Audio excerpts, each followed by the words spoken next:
दूसरा जो इक्वेशन होता है बच्चों, जो कि ये होता है s equal to u t plus half t square. S क्या यहां पर, एस इज डिस्प्लेसमेंट यानी कि विस्थापन होता है। इस इक्वेशन का नाम क्या है, डिस्प्लेसमेंट टाइम इक्वेशन है, यानी कि जो इसका रिलेशन है टाइम और डिस्प्लेसमेंट के अकॉर्डिंग बना हुआ है। असल में इक्वेशन क्या होता है, असल में इसके अंदर रिलेशन ही होता है। इक्वेशन के बारे में पढ़ा होगा बचपन में। पहला वाला क्या था, v equal to u plus a t था, यहां पर s है। जब भी डिस्प्लेसमेंट वाली बात आ जाएगी तो वहां पर क्या हो गया कि जो ग्राफ दिया रहेगा उसका एरिया निकालते हैं। 11th में इसके बारे में थोड़ा सा डीपली पढ़ेंगे जब स्टार्ट होगा आपको मोशन के बारे में, ठीक है। बट यहां पर जैसे s दिख गया तो यानी कि यहां पर वाले ग्राफ में हमें जो ग्राफ बनेगा ना उसका एरिया निकालना है, बात खत्म, ठीक है। देखिए सेम चीज, सेम प्रोसीजर, इसके अंदर कुछ अलग नहीं है। यूनिफॉर्म मोशन में ग्राफ खींचना है, नीचे टाइम होगा, इनिशियल से शुरू होगा, ठीक है।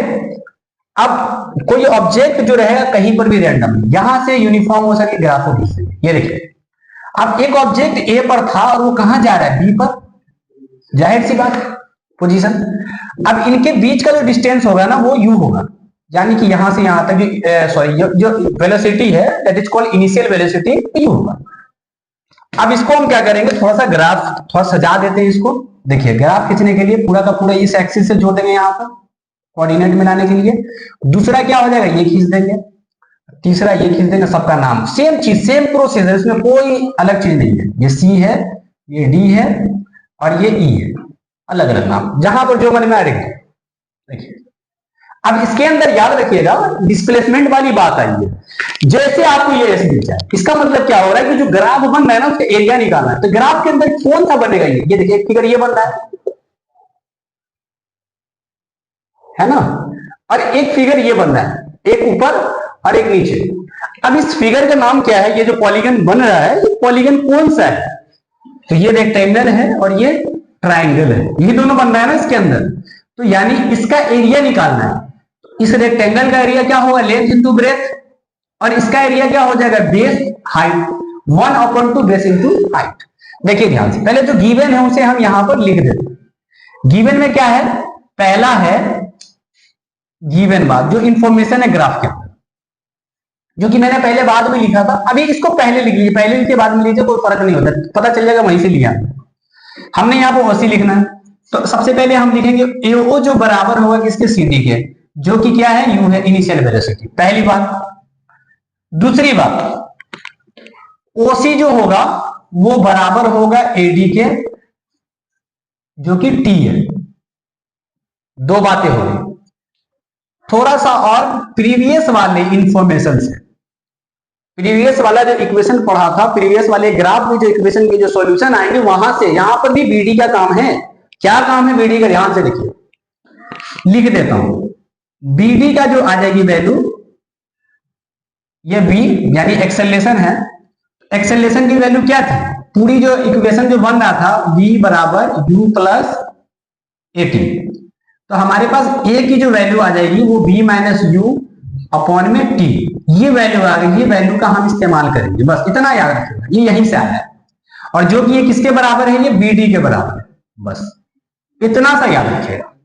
और इसी की मदद से हम क्या करेंगे, तो पूरा का पूरा निकाल देंगे। देखिए पहली बात, अब हमें क्या निकालना है, area of graph, area of graph, graph के अंदर का एरिया, ठीक है।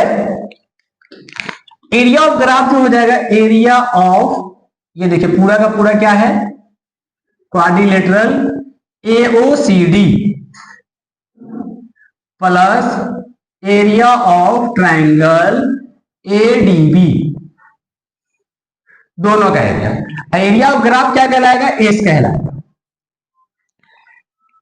ठीक है। एरिया ऑफ जो रेक्टेंगल होता है, रेक्टेंगल का एरिया क्या होता है,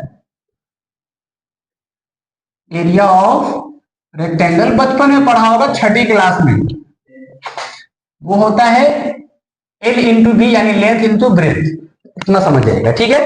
अगर मैं देखूं इसके अंदर तो ये लेंथ है और ये ब्रेथ है, या ये ब्रेथ है, ये लेंथ है, जिसकी जरूरत है उसको हम डालेंगे। ध्यान से देखिए, तो हमारे पास लेंथ में ले लेंगे ओसी मल्टीप्लाई सी डी, या सी डी मल्टीप्लाई ओसी, कोई फर्क नहीं पड़ता है, बी इंटू ए लिख दो, एल इंटू बी लिख दो, कोई ये नहीं होता है।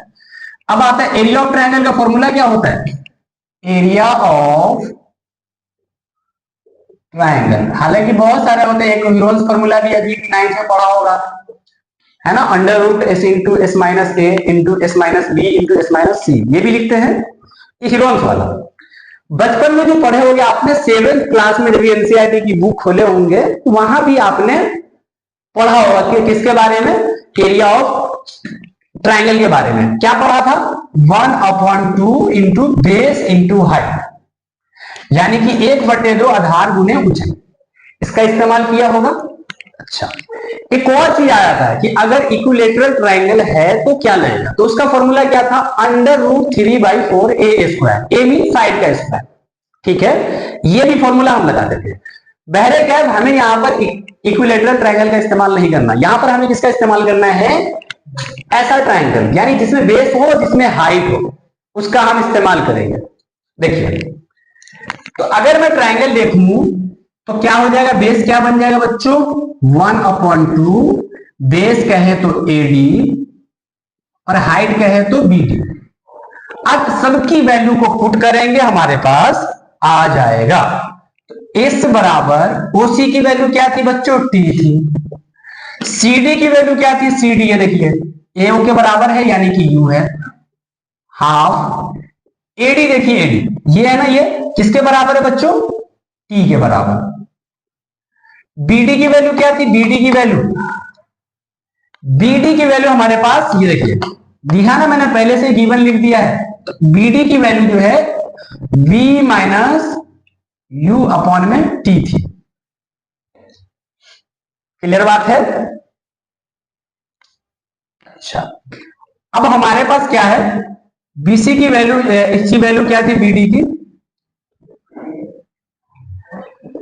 पहले फिर से हम रिपीट करते हैं, S equal to UT plus half, AD की वैल्यू क्या है, T है, ठीक है। अब हमें किसकी वैल्यू करना है, BD की वैल्यू, तो BD की वैल्यू बेसिकली क्या है, चेंज इन वेलोसिटी, यानी कि वेलोसिटी में क्या चेंज है, तो चेंज इन वेलोसिटी की जैसी बात करते हैं तो क्या आ जाता है, V माइनस U आ जाता है, क्या आ जाता है, V माइनस U आ जाता है। S इक्वल टू क्या हो जाएगा, UT प्लस हाफ, ठीक है। अब देखिए T की जगह T रहेगा। अब हमारे पास जो ग्राफ आया था एक, A equal to V minus U upon में T, ये था ना वैल्यू। अब क्या करेंगे, इसको थोड़ा सा खोल देंगे, तो V माइनस U जो हो जाएगा वो किसके बराबर हो जाएगा, A से T में मल्टीप्लाई करेंगे तो आ जाएगा AT, ठीक है। अब V माइनस U की जगह हम क्या करेंगे, इस वैल्यू AT को पुट कर देंगे,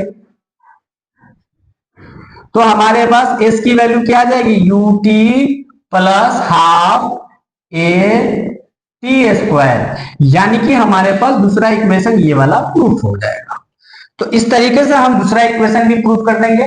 अगली वीडियो में हम आपको बताएंगे किसके बारे में, तीसरा इक्वेशन के बारे में, जिसको डिस्प्लेस, पहले हमने बताया था वेलोसिटी टाइम इक्वेशन के बारे में, दूसरा हमने डिस्प्लेसमेंट टाइम इक्वेशन के बारे में बताया। तीसरी वीडियो जो अगली वीडियो में अभी बनाऊंगा, ठीक है, अगली वीडियो जो आपको देखने को मिलेगा वो वाली जो वेलोसिटी होगी वो हो जाएगी वेलोसिटी डिस्प्लेसमेंट इक्वेशन के बारे में।